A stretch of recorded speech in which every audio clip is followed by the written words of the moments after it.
Hello, this is Darlene again with another interview on what it's like to be gay in America. I'm talking to Mecca. Okay, Mecca, hi. How you doing? Great. Here again, we're in Greensboro, North Carolina, GSO. So Mecca, let me ask you, what is it like being gay in America? Your interpretation of things. Honestly, being gay in America is just like being a regular human being. Like, I feel like everybody's equal as far as being a child of God. But I feel like, especially me, I'm very free spirit. I can be myself when I'm gay. Like, I'm not exactly saying when I'm gay, but like, I feel like the gay community, the gay world has a little bit of more freedom in speech or feeling how they want to feel, instead of holding back and being something that you don't want to be. Okay. When did you come out, or are you completely out? Completely out, yes. Completely out, okay. I can probably say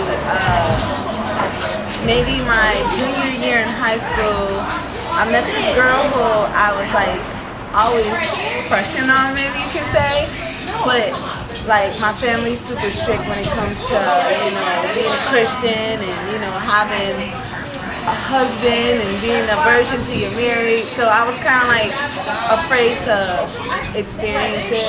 But I guess the femalehood that I experienced with helped me become comfortable with my sexuality. And I came out just by not caring how other people feel about me, and just being able to let loose, like let it show, like let some air out. Right. Yeah. Okay. So your family and your friends now, they're okay with it? Or I mean, as far as I know my mom, probably, I would say my mother and my grandmother was my main concerns, because obviously they mean the most to me. And I know for a while it took my mom a very long time to accept who I was, but when she saw other people against me, as far as like my father and some other people were like hating me for my sexuality, it made her want to protect me. And it made her be okay with my sexuality. Like, you know, at the end of the day, I'm her daughter, and she will love me who I am regardless. And my grandmother, on the other hand, I know growing up with her, she really never talked about it, but I know she obviously was against it. She was receptive and she was going to church every Saturday, from up to sundown. But when she heard about it, that's one person I absolutely did not expect to like say what she said. She was like, you know, God made everybody who they are, and the only thing you can do is continue to pray on the right guidance. Rather that's being gay, straight, being with a female or a man, like whoever you choose to be with, just pray on it. God will take care of it. So that helped me also become more comfortable with my sexuality. okay. Let me ask you this question. If you had a child, boy or girl, would you want your child to be gay? If yes, or I would want them to be whatever they choose to be. okay. Whatever they choose to be, whatever they decide, they can be. I don't know. I mean, me personally, I'm going to try to set a good example for my child to become a strong individual.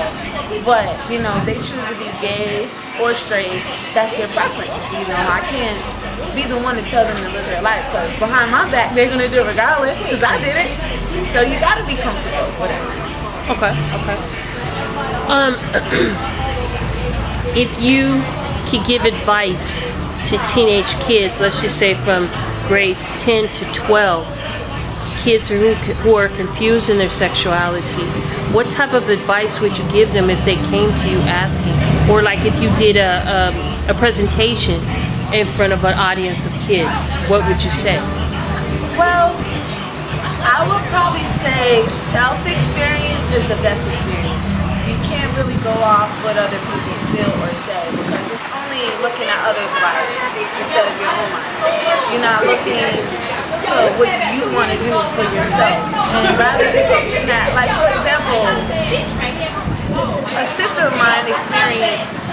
the gay life before I experienced it. And she's not gay, she's straight. And I know that it was something that she experienced, it was something that she knew wasn't for her. It took me years to actually experience it, but when I experienced it, I loved it and I stuck with it. So I felt like, at that age it's critical, but everybody's learning, they're young, they're growing up, so you gotta step out and do different things in order to find yourself. And I feel like being your own sexuality, you gotta live. So I feel like your own experience is your best experience. So I say, do it. Whatever you choose to do it. Because it's life, Okay.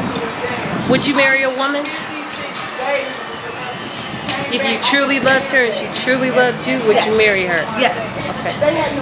And what type of woman do you like? What are the qualities that you look for? The reason why I was a little stuck on that question because I'm not really absolutely positive about who or what I want to marry, but I can say this, that whoever I decide to marry, like rather it's a female or a male, like I'm gonna do it, and it doesn't have anything to do with the role or anybody else thinking. I think that it would be just whoever God puts in my life. Like me, I'm not gonna say I'm gay or I'm straight or I'm bi. No labels. That's me. But whoever God decides to put in my life to be, I will marry them. Okay. Here again, back on women. Do you like femmes? Do you like studs? What do you like? You love them all? It doesn't matter. I do love them all. What are some small, of the skinny, big, boy, girl? If they're female and they, like, for example, last night I was in a room full of beautiful women, and everybody had their own look to them, and I just was like, heaven. Right. I was. Just get with them all, right? Yeah, I just love all types of girls. Right. Okay. Well, what's some of the qualities that you look for when you're looking at a woman and you're contemplating on getting in a relationship with her? What is it you look for? What does she have to bring to the table for you? First and foremost, conversation and appearance. When you first bring yourself to a conversation or an introduction, I feel like that's always a beginning to any setting. Like, that's one thing I first look at is how you approach me. Like, if you can approach me the correct way, and now, what's up, man? How you doing? I'm gonna look at you crazy, like. But like, she has to have ambition, motivation in herself. Feel like she's the woman on top. Like she got it before anybody else can get it for them. They can go on and do it for themselves before they can do it for somebody else. I like to see a woman be a woman. Like me, I feel that a woman is very dominant. A woman character is very dominant and independent. So I feel like a lot of women should stand for that. So when I look for a female, I look for a boss type chick, like a chick to know that they got it without actually saying that they have it. And it's not about actually having, material things. It's about, I don't know. Like, they want something for themselves, their future. They're not just stuck in their everyday life, not want to work a 9-to-5 job every day. They want to do, tour the world. I like an ambitious chick. So kind of like spontaneous a little bit? Okay. Yes, very spontaneous. That's what's up. If you can fuck my mind, and you can fuck my mind. Really like that. Wow. Wait, That's say that very hard again? to do. Say that again? If you can fuck my mind, Okay. you can fuck my body. Oh, wow. And that's very hard to do. Okay. That's what's up. Wow. Made me lose my train of thought when you said that. It's okay. What do you think about racism in the gay community? Because it does exist. Or have you noticed It that? does exist. For example, I know me, I can be a little racist in the gay community. And I shouldn't be, but I do feel like a lot of labels are being thrown around in the gay community, and to each his own. I don't want to, knock anybody for being who they are, because I love that. But, I feel that a lot of girls, like, for example, I was against the whole male sexuality. I was against it. Like, men shouldn't be with another man. But then once I got to know, like, myself, and knowing that, like, you can't really judge the next person without judging yourself, because I fell in love with a woman and I continue to do it and keep doing it and keep doing it. Then how can you fault a man for doing it? Vice versa. So I had to step back from being so ignorant about that. I was very ignorant about the male on the male. But once I started meeting new people and like exploring the gay community, it made me less ignorant. But I cannot stand labels. That's one thing. I continue to be a little racist in the gay community. I can't stand for a stud to say I'm a stud or I'm a man, because I feel we're all females. I can't stand a femme to be against with being with another femme, because we're still all females. And that's vice versa with a man. Okay, cool.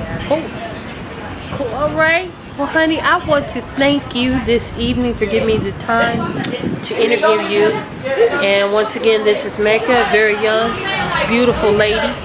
And here again, thank you for your time, for being interviewed for what it's like to be gay in America. It's beautiful. Thank you. You're welcome.